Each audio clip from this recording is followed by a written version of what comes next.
তো চলো, বড়দিন তো চলে এসেছে, সবাই তো ফ্রুট কেক বানায়, বাট আজকে আমরা বানাবো চকলেট কেক। তো প্রথমে অরিওগুলোকে নিয়ে নেব, এবার ক্রিম আর বিস্কুটটাকে আধা করে নেব। এবার বিস্কুটটাকে ভালো করে গ্রেট করে নেব, নিয়ে একটা বাটিতে নিয়ে নেব। এরপর নিয়ে নেব চিনি, চিনিটাকে ভালো করে গ্রেট করে অরিও বিস্কুটের মধ্যে নিয়ে নেব। এবার গরম দুধটাকে ফুটিয়ে নিয়ে সেটাকে ভালো করে ঠান্ডা করে এর মধ্যে মিক্স করে নেবো।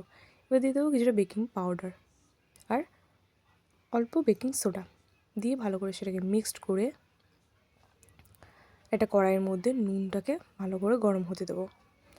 হয়ে গেলে এবার একটা বাটিতে পেপার নিয়ে আর তার মধ্যে তেল দিয়ে ভালো করে ব্যাটারটাকে দিয়ে দেবো। ভালো করে ব্যাটারটাকে স্প্রেড করে নিতে হবে। এবার ওই কড়াইয়ের মধ্যে দিয়ে ঢাকা দিয়ে দেবো।